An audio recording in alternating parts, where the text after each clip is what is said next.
6 months after first contact, Fleet Admiral So Young stood on the bridge of the new Joint Defense Station orbiting Proxima Centauri and watched the long-range sensors with growing concern. "Contact confirmed," reported sensor operator Yejin. "Unknown fleet, bearing directly for the galactic core. Estimated size, over 10,000 vessels." President Jin Woo, who had come aboard for the quarterly council meeting, joined So Young at the sensor display. "How long until they reach council space?" "At their current speed, 3 weeks, Yejin replied. "And Admiral, these ships don't match any known galactic technology." So Young activated the emergency communication system, opening channels to both the Council headquarters and Earth's Defense Command. "This is Admiral So Young to all stations. We have a code black situation. Unknown hostile fleet approaching galactic space. All defense forces to maximum alert." The response from Earth was immediate. "Admiral, this is Earth Defense Command, fleet mobilization beginning now. How do you want to handle this?" The response from the Council was more hesitant. "Admiral So Young, are we certain these contacts are hostile? Perhaps we should attempt diplomatic contact first." So Young exchanged glances with President Jinwoo. In the months since humanity had joined the galactic community, this kind of disagreement had become common. "Council Command, we've been monitoring their communications," So Young replied. "What we can translate suggests they view all other life forms as resources to be consumed." "Consumed?" The voice from the Council carried obvious distress. "Literally consumed," President Jinwoo added. "These appear to be a hive mind species that converts all organic matter into more of themselves." Over the next hour, as more data came in from deep space sensors, the scope of the threat became clear. The approaching fleet was massive, larger than anything the galaxy had ever seen. Their ships were biological constructs that seemed to grow and adapt as they traveled. "Admiral," Captain Yejin called from the tactical station, "we're receiving transmissions from the first outer colonies. The enemy fleet has begun attacking outlying systems." The main screen filled with desperate communications from Council colonies under assault. The images were horrifying.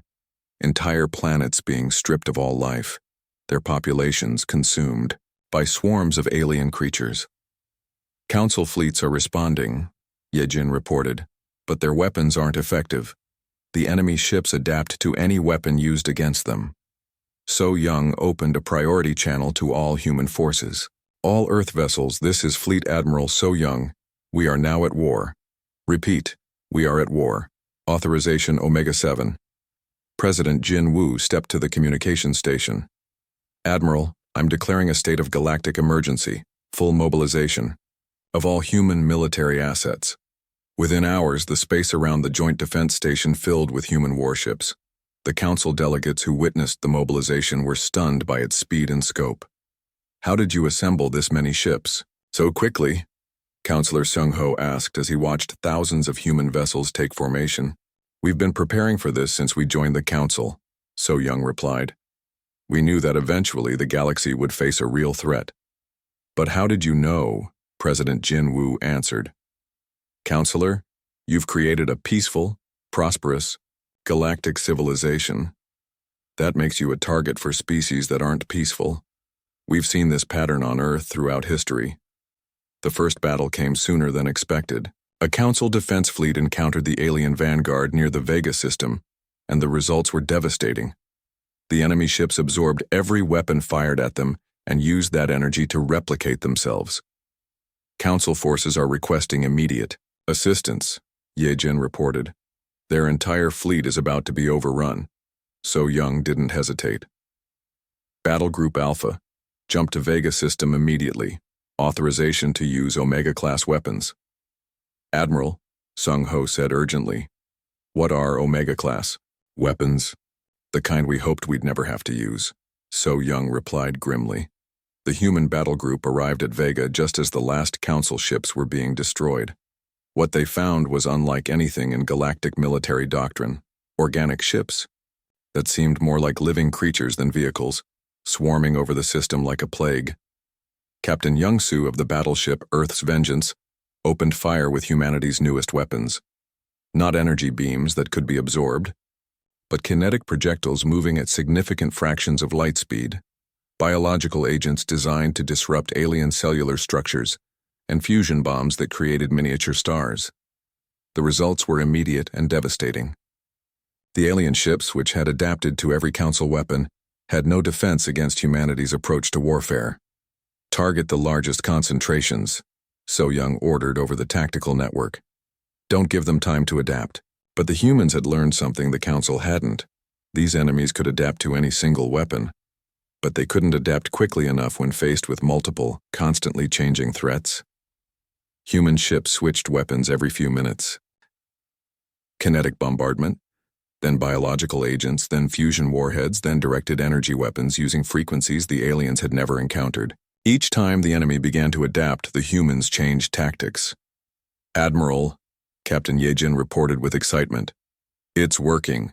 The enemy fleet is retreating. The victory at Vega was just the beginning.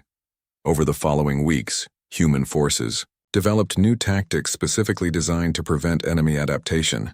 They used swarm tactics learned from dealing with natural disasters, biological warfare concepts developed from fighting diseases, and strategic thinking that treated entire star systems as battlefields. Most importantly, they brought something the galaxy had never seen in warfare: the willingness to accept massive casualties to achieve victory. Admiral, President Jinwoo said during one of their strategic meetings, the Council is asking us to minimize collateral damage to inhabited systems. Tell the Council that we're fighting a war, not a police action, So Young replied. These enemies don't take prisoners, don't negotiate, and don't stop. The only way to defeat them is to destroy them completely. The final battle took place in the Sol system, exactly where So Young had planned it. The human fleet lured the main enemy force to Earth, using humanity's homeworld as bait. Admiral, are you insane? Seung Ho had asked when he learned of the plan. You're risking your entire species. No, Counselor, So Young had replied. I'm using our greatest advantage. When the enemy fleet arrived at Earth, they found a planet that seemed defenseless. No orbital platforms, no defensive fleets, just a world full of helpless inhabitants. It was the greatest trap in galactic history. Earth's seemingly defenseless surface erupted with weapons the enemy had never encountered. Not starships, but the planet itself turned into a massive weapon. Every natural disaster that had ever threatened humanity became a tool of war. Earthquakes that tore apart landing craft, hurricanes that scattered invasion forces, volcanic eruptions that spewed toxic clouds designed to kill alien biology. The ocean itself became a weapon, with engineered storms that could sink biological ships. And when the enemy fleet tried to escape, they found themselves surrounded by the entire human space navy, which had been hiding in the asteroid belt and the outer planets. The battle lasted 3 days. When it was over, the enemy fleet was completely destroyed. President Jinwoo addressed the reformed Galactic Council from Earth's surface, speaking to representatives of 43 species who had watched humanity save their civilization. Members of the Council, he said, you asked us once what our arrival would mean for the galaxy. Now you know. We didn't come here to conquer or to rule. We came here to protect. He paused, looking at the faces of beings who had once feared humanity's warlike nature. The galaxy is no longer a place where peaceful species can assume they'll always be safe. But it's now a place where peaceful species will always be defended. Because somewhere out here, there are humans who remember what it's like to fight for survival. Counselor Seung Ho, who had become humanity's strongest supporter on the Council, stood to respond. President Jin Woo, on behalf of all Council species, I can say that our greatest mistake was thinking your SOS was an error. It wasn't. It was exactly what the galaxy needed. And if there are other threats out there? Asked another counselor. Fleet Admiral So Young smiled grimly. Then they'll learn what every natural disaster, disease, and predator on Earth learned. Humanity doesn't give up, and we don't lose. The age of peaceful galactic exploration was over. The age of the Deathworlders had begun. The diplomatic talks had been going on for 3 days, and Ambassador Hae-won was starting to understand why the Galactic Council delegates looked so nervous every time she entered the room. Let me make sure I understand this correctly, Counselor, Seung Ho said. his tentacles twitching with what Haiwan had learned was a sign of extreme anxiety. Your species evolved on a planet where the weather can destroy cities? That's correct, Haiwan replied calmly. Hurricanes, tornadoes, earthquakes, volcanic eruptions, they're all part of life on Earth. We build our cities to survive them, and when they don't, we rebuild. And this happens regularly? Oh yes. We have natural disasters somewhere on Earth almost every day. It's one of the reasons we develop such strong emergency response systems. General Young-ho, who had been silent for most of the discussion, finally spoke up. Counselor, I think you're missing the point. These disasters aren't problems for us, they're training exercises. Every human grows up learning how to survive in extreme conditions. Seung-ho's skin color shifted to a deeper blue, which Haiwan had learned meant he was becoming more distressed. General, when you say training exercises, what exactly do you mean? Well, take hurricanes for example, Young-ho said, apparently not noticing the effect his words were having. Category 5 hurricanes have winds over 250 kilometers per hour. They can level entire cities. But humans who live in hurricane zones don't evacuate and they prepare. They board up their homes, stockpile supplies, and ride out the storm. You stay in your homes while city-destroying storms pass over you? The plant-like delegates' leaves were rustling frantically. Of course, Haiwan said. Where else would we go? To another planet, Seung-ho exclaimed. Any civilized species would relocate their population away from such dangerous areas. Young-ho laughed. Counselor, if humans avoided dangerous areas, we'd have nowhere to live. The whole planet is dangerous by your standards. Dr. Minho, the expedition's cultural specialist, had been taking notes throughout the discussion. Perhaps we could explain some of our survival methods, he suggested. It might help the council understand our capabilities better. Please don't, Seung-ho said quickly, but Haiwan was already activating her personal display. This is a typical human city, she said, showing images of Seoul during a severe storm. Notice how the buildings are designed to flex with earthquake movements and resist hurricane-force winds. The underground systems can handle flooding, and the power grid is hardened against electromagnetic pulses. The council delegates stared at the images in horrified fascination. Now this is the same city during what we call a disaster response exercise, Haiwan continued, showing footage of emergency crews working in conditions that would be lethal to most galactic species. These teams work in environments with toxic air, unstable ground, extreme temperatures, and dangerous radiation levels. Those are your rescue workers? The insect alien asked incredulously. Yes. Every major city has teams like this. They're trained to operate in conditions that would destroy most equipment. But why? Seung-ho asked. Why don't you simply use automated systems? General Young-ho answered. Because machines break down in extreme conditions, humans adapt. General, Seung-ho said carefully, what you're describing sounds like military training to us. It is military training, Young-ho replied matter-of-factly. Every human receives basic survival and emergency response training. We call it education. The room fell silent. Finally, Dr. Minho spoke up. I think there may be a fundamental difference in how our species approach challenges. How do you mean? Seung-ho asked. Well, when the council encounters a dangerous environment, you avoid it or modify it to be safe. When humans encounter a dangerous environment, we modify ourselves to survive it. You modify yourselves? Haiwan nodded. We develop new technologies, training methods, and social systems. For example, we've learned to predict and track dangerous storms, build structures that can survive them, and coordinate massive evacuation and relief efforts when necessary. But these are military capabilities, the plant alien observed. To you, maybe, Young-ho said. To us, they're just life skills. Seung-ho activated his own display, showing images of council worlds, peaceful, controlled environments with stable weather and carefully managed ecosystems. This is how civilized species live, he said. We create safe, predictable environments where our people can focus on science, art, and philosophy. That sounds boring, Young-ho said bluntly.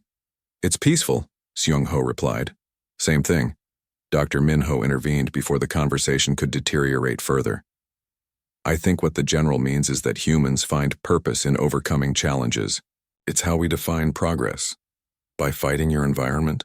By mastering it, Haywan corrected. We don't see nature as an enemy to be avoided. We see it as a teacher that makes us stronger.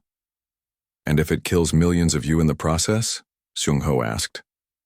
The humans exchanged glances. Then we learn from those deaths and make sure they don't happen again, Young-ho said quietly. Every disaster teaches us something new about survival. This is why you have such advanced military technology, the insect alien said suddenly. You've been at war with your own planet for millions of years. We don't consider it war, Dr. Minho said. We consider it life. But the result is the same, Seung-ho observed. You've developed capabilities that could threaten entire starry systems. Only if we wanted to, General Young-ho said.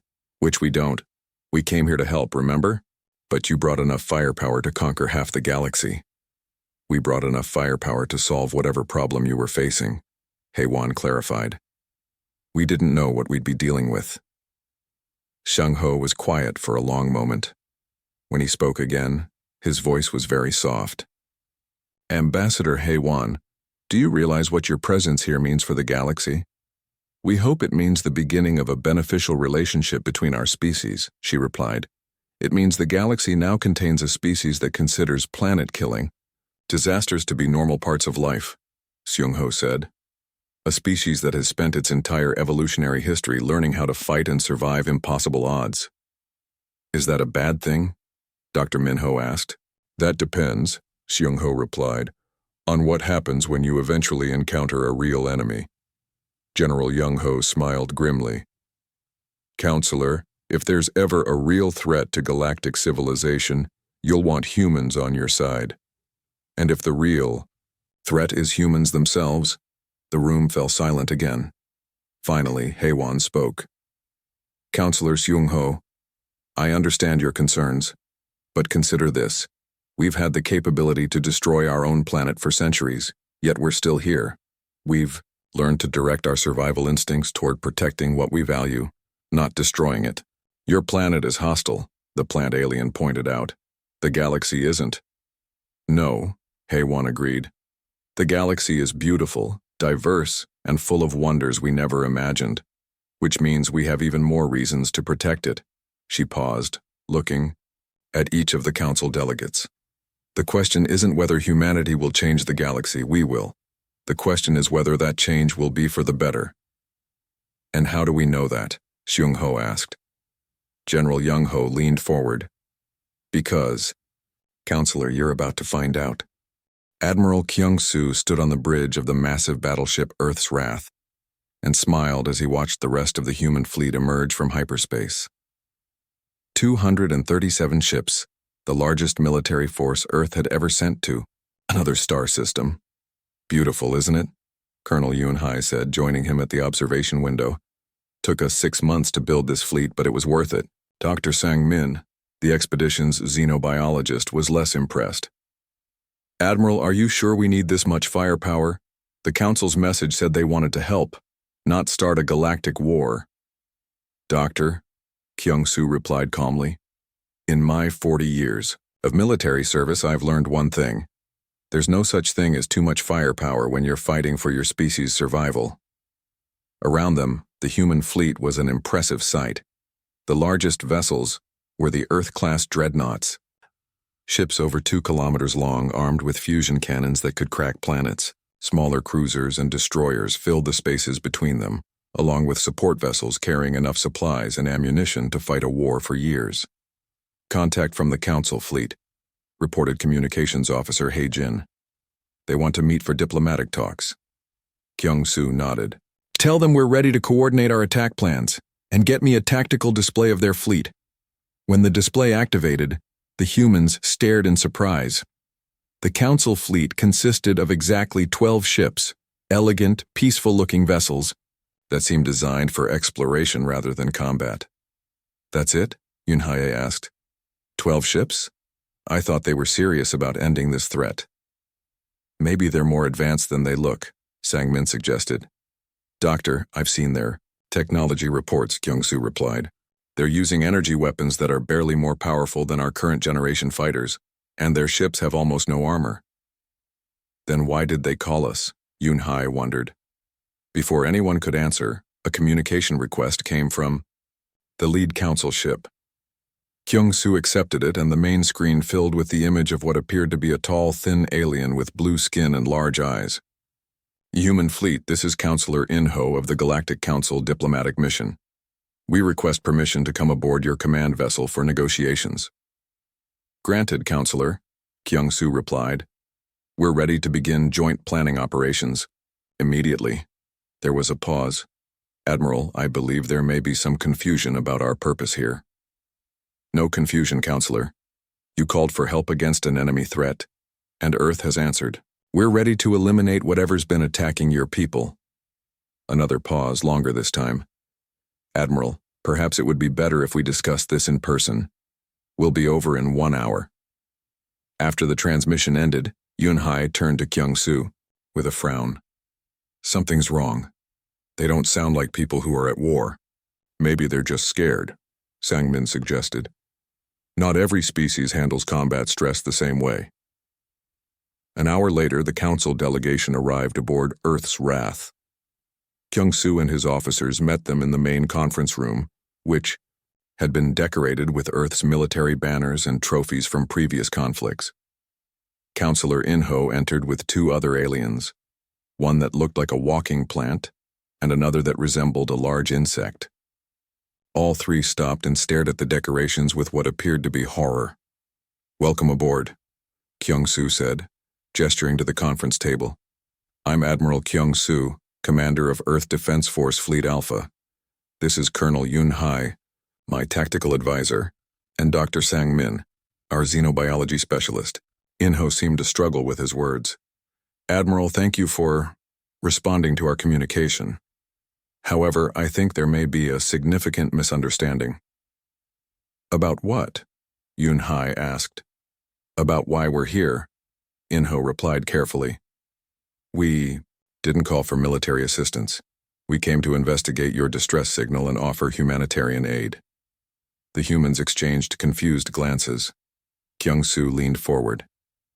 Counselor, your people sent a response to our SOS transmission. We interpreted that as an offer of military alliance. Your SOS? In-ho looked even more confused. But you sent a distress call asking for help with an invasion force. No, Sang-min said slowly. We sent a general communication hoping to make contact with other intelligent species. We mentioned that Earth was under attack, but we meant from natural disasters and environmental challenges. The silence in the room was deafening. Finally, In-ho spoke in a very quiet voice. Are you saying there is no enemy fleet? Enemy fleet? Kyung-soo stood up. Counselor, what enemy fleet? You're the ones who contacted us about a military threat. We thought you were asking for rescue from invaders.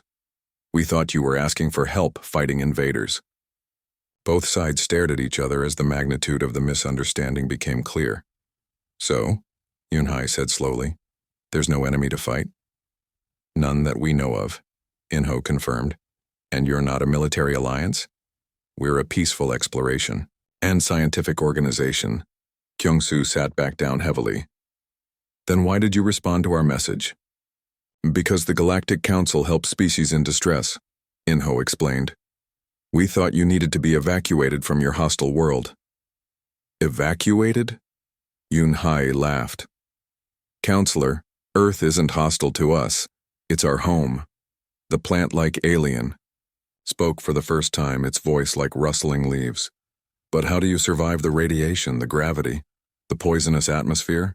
What do you mean, poisonous? Sang-min asked. 21% oxygen, the insect alien replied. That concentration would cause combustion in most organic materials. Most of our technology is built to handle much higher oxygen levels, Kyung-soo said. We use pure oxygen in our life support systems. In-ho's skin had gone pale blue. Admiral, do you realize what you've just told us? That we're well adapted to our environment? You've told us that your species has evolved to survive in conditions that would kill most civilized races within hours, Inho said quietly. And you've just arrived here with a military fleet that could conquer most star systems. The humans looked at each other, then back at the aliens. Suddenly the situation became clear. Counselor, Kyung-Soo said carefully. Are you afraid of us? Admiral, Inho replied. Your species has just demonstrated the ability to build massive warships, survive in impossible conditions, and mobilize for interstellar warfare within months of first contact. Yes, frankly, we're terrified. But we came here to help you, Yunhai protested. With weapons that could destroy planets, the plant alien added. Only if necessary, Kyung-Soo said, not understanding why that wasn't reassuring. Dr. Sang-min finally began to grasp the scope of the problem. Admiral, I think we need to reconsider our approach here. Why? We answered their call for help. No, sir. We answered what we thought was a call for help, but to them we looked like an invasion force. Kyung-Soo stared at the alien delegation, seeing the fear in their eyes. For the first time, he began to understand how Earth's military might appear to peaceful species. Counselor Inho, he said slowly, perhaps we should start this conversation over. Perhaps we should, Inho agreed, though he didn't sound very confident about their chances of success. The emergency session of the Galactic Council had been going for 6 hours, and Supreme Chancellor Jun-Ho was getting a headache. Around the great circular chamber, representatives from 43 different species argued, clicked, whistled, and rumbled in their native languages while translation devices struggled to keep up. Order, order! Jun-Ho's voice boomed through the chamber's speakers. The noise gradually died down as the assembled delegates turned their attention to the massive central screen. We have received the full report from Captain Boram's survey. Mission, Jun-Ho announced. The situation is more complex than we initially believed. Mi-young, the Council's chief military advisor, stood up from her seat in the inner circle. Her species was known for their tactical expertise, and her forearms gestured dramatically as she spoke. Honored delegates, we are facing our first contact with what can only be described as a warrior species. These humans have not only survived on a Class X death world, they have thrived there. Their entire civilization appears to be built around conflict and survival. Murmurs of concern rippled through the chamber. Class X worlds were considered uninhabitable, even for emergency landing procedures. Wu Jin, the chief diplomat, rose to respond. His tall, elegant form moved gracefully as he activated his speaking platform. Advisor Mi-young, with respect, we cannot judge an entire species based on their environment. Perhaps these humans are simply resilient. This could be an opportunity for peaceful cultural exchange. Peaceful? Mi-young's voice rose sharply. Wu Jin, did you read the report? These creatures have turned their entire planet into a military fortress. They have weapons that could destroy continents, and they think we're here to help them fight a war. Jun-Ho called up the relevant data on the main screen. The chamber fell silent as they reviewed the images from Earth. Massive cities built to withstand natural disasters, orbital platforms bristling with unknown weapons, and industrial complexes that could outfit armies. The humans have sent us additional communications, Jun-Ho continued. They believe we are military allies, and they are preparing to launch what they call a joint strike force. A delegate from the peaceful Cygnus sector stood up, his tentacles waving in distress. Surely this is just a misunderstanding. We can explain that we came in peace. Mi-young activated her personal display showing the latest human transmissions. 3 hours ago, they sent us this message. Council forces, we have prepared strategic plans for eliminating enemy strongholds. Our fleet will arrive at the rendezvous point in 48 hours. Recommend you bring heavy firepower. We intend to end this threat permanently. The chamber erupted in concerned chittering and clicking. Many delegates were clearly frightened by the implications. They're sending a fleet? Asked the representative from Vega Prime, his blue skin turning pale. According to Captain Boram's report, Jun-Ho replied, these humans have thousands of vessels. Some of them are larger than our dreadnoughts. Wu Jin tried to maintain calm. Perhaps we can meet with their leaders and explain the situation. Once they understand that we're a peaceful organization, Wu Jin, Mi Young interrupted. Did you read what they consider acceptable casualties for their operations? They're planning military actions that could result in millions of deaths. This is not a species that thinks like us. A senior counselor from the Andromeda sectors stood slowly, his ancient voice carrying across the chamber. In my 600 years of service to this council, I have seen many species that seemed frightening at first contact. But this is different. These humans have evolved under conditions that no civilized species could survive. They may not understand concepts like mercy or restraint. What are you suggesting? Junho asked. I'm suggesting that we may have made contact with the most dangerous species in the galaxy, the old counselor replied. And they think we want to go to war with them. The chamber fell silent as this sank in. Finally, a young delegate from the inner system spoke up. What do? We can't just ignore them. Mi Young brought up tactical displays. Our military assessment suggests that if these humans are truly as militaristic as they appear, they could be a threat to galactic peace. Their technology may be primitive, but their weapons appear to be devastatingly effective. What kind of weapons? Asked the vegan delegate. They've described something they call nuclear fusion warheads that can destroy entire cities. They have kinetic bombardment systems that drop asteroids on targets. And they've mentioned biological weapons that they claim can sterilize continents. The chamber erupted in alarmed noise. Many species had never encountered such concepts. But, most disturbing, Mi Young continued, is their attitude toward these weapons. They talk about them casually, as if mass destruction is a normal part of their thinking. Wu Jin made one more attempt at diplomacy. Perhaps if we send a larger diplomatic mission with proper cultural experts, we can establish peaceful relations. The humans have already sent us their cultural specifications, Junho said grimly. They want to know about our battle traditions and our warrior codes. They assume that any spacefaring species must be militaristic. A communications officer entered the chamber and hurried to Junho's side, whispering urgently. The Chancellor's face darkened as he listened. Delegates, he announced, we have received another transmission from Earth. They are asking for our fleet composition and want to coordinate what they call orbital bombardment patterns. They want us to help them destroy planets? The Cygnus. Delegate's voice was barely a whisper. It appears so, Junho confirmed. They've sent detailed tactical plans for something they call system-wide sterilization protocols. Mi Young stood again, her forearms crossed.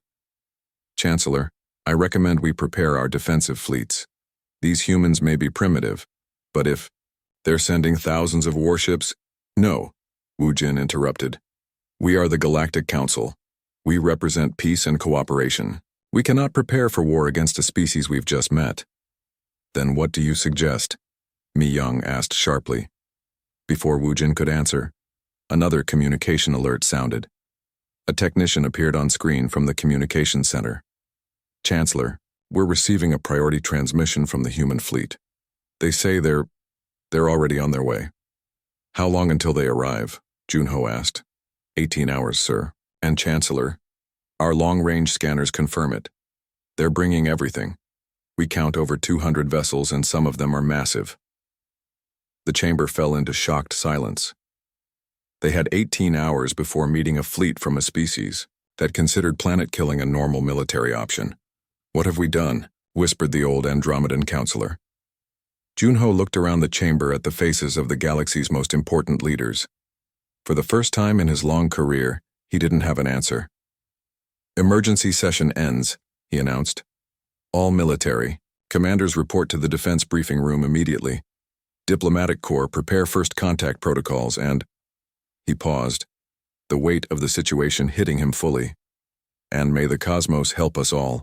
As the delegates filed out, many were already calling their home worlds, warning them that the galaxy might be about to change forever. In the communications center, technicians continued to receive transmissions from Earth. The humans were sending fleet positions, weapon specifications, and tactical analyses. But most disturbing of all, they were sending messages of excitement. They were looking forward to this war. Captain Boram had been in charge of first contact missions for over 30 years. She had met peaceful farmers, advanced scientists, and even a few warrior races. But she had never felt fear like this. The survey ship, Harmony's Light, dropped out of hyperspace at the edge of the Sol system, and immediately every alarm on the bridge started screaming. "Captain!" Hyunwoo shouted from the science station, his voice tight with panic. "The radiation levels here are off the charts. Our shields are already at 60%. Boram's green skin paled as she looked at the readings. "How is anything alive in this system?" "I don't know, ma'am," Hyunwoo replied, frantically working his controls. "The star is putting out enough radiation to sterilize most planets, and that third planet—" He paused, staring at his screen in disbelief. "What about it?" "Captain, it's covered in water. Liquid water. Do you know how much radiation it takes to keep water liquid at that distance from the star? Any life there would be cooked within hours." Jiwon, the tactical officer, was running deep scans of the system. "Ma'am, I'm picking up thousands of artificial objects throughout the system. Satellites, space stations, and something else. Show me," Boram ordered. The main screen filled with an image of the third planet, Earth. But it wasn't the planet that made Boram's breath catch. It was everything around it. The space near Earth was filled with structures, massive orbital platforms, rings of satellites, and ships. Lots of ships. "How many vessels?" Boram asked quietly. "I count over 3,000 in near-Earth orbit alone," Jiwon reported. "And Captain, some of them are huge, larger than our biggest dreadnoughts." Hyunwoo was still analyzing the planet itself. "Captain, you need to see this. The atmospheric composition is deadly. 21% oxygen. That's enough to cause explosive combustion in most organic materials. The gravity is crushing, nearly 10 times what most civilized species can handle. And the weather." He put the meteorological data on screen. Boram stared at images of massive storms, each one powerful enough to tear apart a starship. "What kind of creatures could evolve in conditions like this?" she whispered. "Maybe they didn't evolve here," Jiwon suggested. "Maybe they're using some kind of environmental suits for their entire civilization?" Hyunwoo shook his head. "Look at these population readings. There are billions of them down there, living in cities right on the surface." Boram made a decision. "Open a communication channel. Let's see what we're dealing with." The response came back almost immediately, and it was nothing like what they expected. "Galactic Council vessel. This is Earth Defense Control. Welcome to the Sol system. We're transmitting docking coordinates for your command staff. We need to begin joint planning operations immediately." The voice was strong, confident, and completely calm. Boram had expected panic, fear, or at least surprise. Instead, these humans sounded like they were greeting expected allies. "Earth Defense Control, this is Captain Boram of the Council survey ship Harmony's Light. We received your distress call and have come to offer assistance." "Excellent, Captain. How many ships did you bring?" "Our tactical analysis suggests we'll need at least 50 heavy cruisers to break through their defensive positions." Boram exchanged glances with her crew.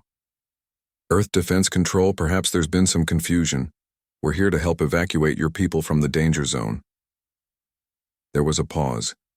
Then laughter, actual laughter, came through the communication system. "Captain Boram, I appreciate the offer, but we're not going anywhere. This is our home and we're going to defend it. The question is whether you're here to help us win this war or just to watch." "What war?" Boram asked, though she was beginning to fear the answer. "The war against the invasion force, of course. They took our colonies in the Alpha Centauri system 3 months ago. We've been building up our defenses and preparing for their main assault. Your arrival is perfect timing." Hyunwoo quickly ran scans for other ships in the system. "Captain, I'm not detecting any hostile vessels, just the human ships." Boram felt a cold dread settling in her stomach. "Earth Defense Control, can you provide more information about this invasion force?" "Certainly, Captain. Transmitting tactical data now." What appeared on their screens made no sense at all.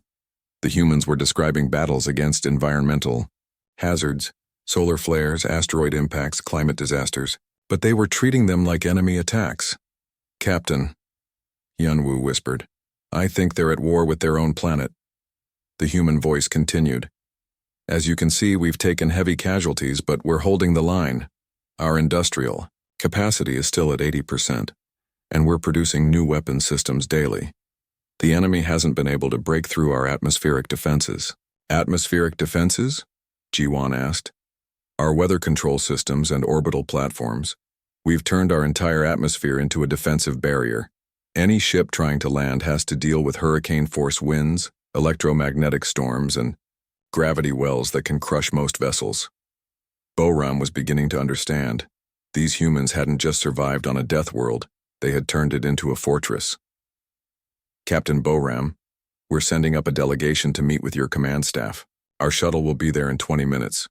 "Wait," Boram said quickly. "Your people can't survive in our environment. We'll need to prepare special accommodations." Again, that strange human laughter. "Don't worry about us, Captain. We're pretty adaptable." 20 minutes later, the airlock sensors detected an approaching craft. Jiwan pulled up the visual, and the crew stared in shock. The human shuttle was flying through space with no visible protection from the radiation. Its hull was glowing red-hot from the stellar energy, but it wasn't slowing down. "How are they? Not dead?" Yunwu asked. "Maybe their technology is more advanced than we thought," Boram suggested, though she didn't sound convinced. The shuttle docked with a heavy thud that shook the entire ship. Boram and her senior officers went to meet their visitors, wearing full environmental suits just in case. The airlock opened and 3 figures stepped through. They were tall, bipedal, with skin that looked pink and soft. They wore simple clothing and no environmental protection at all. "Captain Boram?" The lead figure extended a hand in what Boram recognized as a greeting gesture. "I'm Colonel Yun Hai, Earth Defense Forces. Thank you for answering our call." "Colonel, how are you breathing our air?" Boram asked. "And how did you survive the radiation exposure during your flight?" Yun Hai looked puzzled. "What do you mean? Your atmospheric mix is a little oxygen poor for our taste, but it's not dangerous. And that radiation out there? That's nothing compared to what we deal with on Earth." Hyunwoo stepped forward, his scanner beeping frantically.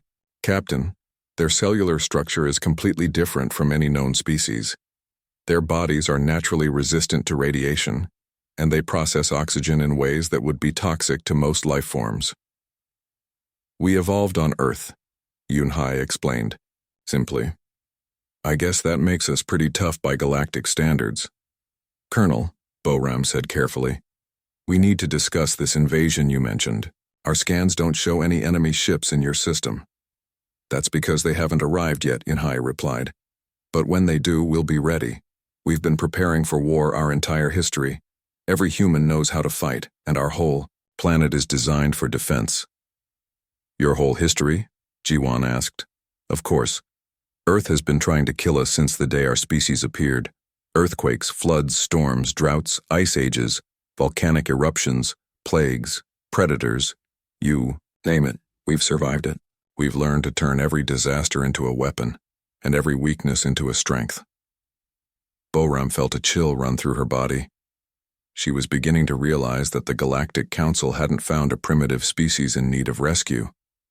They had found a species of warriors who had spent millions of years learning how to survive the impossible, and now these warriors thought the Council was here to help them fight a war. The lights on the monitoring station flickered as another wave of cosmic radiation swept across the Kepler 442b system. Sujin pressed her webbed hands against her ears, trying to block out the constant hum of the detection equipment. She had been working the night shift for 3 months now, and still the sounds made her skin crawl. "Another false alarm?" Taemin asked from across the room. His tall, thin frame was bent over a translation computer, his 4 eyes focused on streams of data that meant nothing to most people. Sujin shook her head. "No, this one is different. The pattern keeps repeating, but it's not natural. Someone is sending this on purpose." The Galactic Council monitoring station was one of hundreds scattered across the outer rim of known space. Their job was simple: listen for signs of intelligent life and report back to the Council headquarters. In the past 50 years, Sujin's station had found exactly 0 signs of new civilizations. Most days, she wondered why they bothered. But today was different. The signal came from a region of space that no sane species would ever visit. The star charts marked it as the Death Zone, a place where planets were so hostile that even the Council's most advanced life support systems would fail within hours. The few survey missions sent there had never returned. "Play it again," Taemin said, walking over to Sujin's station. His translator device hummed as it tried to make sense of the primitive radio waves. The message was simple, repeating every few minutes in a pattern that suggested desperation. SOS, SOS. This is Earth calling any vessel. We are under attack. Need immediate assistance. Please respond. Coordinates attached. Sujin felt a chill run through her blue-scaled body. Taemin, look at these coordinates. They're from inside the Death Zone. Taemin's 4 eyes widened as he checked the star charts. That's impossible. Nothing can live there. The gravity alone would crush most species, and the radiation levels. He trailed off, staring at the data. Should we tell Commander Dongwu? Sujin asked. Before Taemin could answer, the station's main door slid open with a hiss. Commander Dongwu entered, his heavy footsteps echoing through the room. The old warrior had scars covering his gray skin, souvenirs from his days fighting in the border wars. He had little patience for false alarms. What's all this noise about? Dongwu growled, his voice like grinding stones. Sujin played the message, again. Dongwu listened without moving, his face growing darker with each repetition. You're sure this is coming from the Death Zone? He asked. Yes, sir. Grid reference 2847 Delta. That's the forbidden sector. Dongwu was quiet for a long moment. Then he walked to the main communication panel and opened a channel to Council headquarters. This is Monitoring Station 77 Alpha, he said into the transmitter. We have a code yellow situation. Unknown species requesting assistance from Forbidden Sector. The reply came back within minutes. Station 77 Alpha, please confirm. Did you say Forbidden Sector? Confirmed. We're uploading the transmission now. While they waited for instructions from headquarters, Taemin worked on translating more of the message. His computers were having trouble with some of the words, but the meaning was becoming clearer. They call themselves humans, he reported, and they mentioned something called Earth that must be their home planet. But listen to this part. He played a section of the message that his computer had just decoded. Invasion force has taken our outer colonies, holding defensive positions. Casualties heavy but manageable. Estimated enemy strength unknown. Sujin's fins fluttered nervously. They're fighting someone? It sounds like they're in the middle of a war, Taemin said. But who would attack a planet in the Death Zone? And more importantly, who could survive there long enough to fight back? The communication panel crackled to life. Station 77 Alpha. This is Council Command. We've reviewed your transmission. Prepare for priority instructions. The voice that came through next was different, older, more formal. Sujin recognized it as one of the High Counselors. This is Counselor Junho speaking. The Council has voted on this matter. We cannot ignore a distress call from any intelligent species, regardless of their location. You will prepare a full report and transmit all data to the nearest survey fleet. Dongwu frowned. Sir, with respect, the Death Zone is called that for a reason. No survey fleet has ever returned from that region. We are aware of the risks, Commander. But the prime directive is clear. All intelligent life must be protected when possible. If these humans have somehow managed to evolve in such a hostile environment, they may possess knowledge that could benefit all species. And if they're lying? Dongwu asked. What if this is some kind of trap? There was a pause before Junho answered. Commander, scan their transmission frequency. How advanced is their technology? Taemin quickly ran the analysis. Sir, it's very primitive. Basic radio waves, simple mathematical encoding. Their most advanced concept seems to be nuclear fusion, and even that appears limited. Then they pose no threat to our survey vessels. The Council's decision stands. We will send the light cruiser Harmony's Dawn to investigate and offer assistance. After the transmission ended, the three of them sat in silence. Sujin stared at the star charts, trying to imagine what kind of creatures could survive in the death zone. I have a bad feeling about this, Dongwu muttered. Why? Taemin asked. If they're as primitive as our scans suggest, what could go wrong? Dongwu pointed to the message transcript. Read it again. They're not asking to be rescued. They're asking for assistance. They want help fighting someone. Sujin looked at the text again and felt her blood chill. The old commander was right.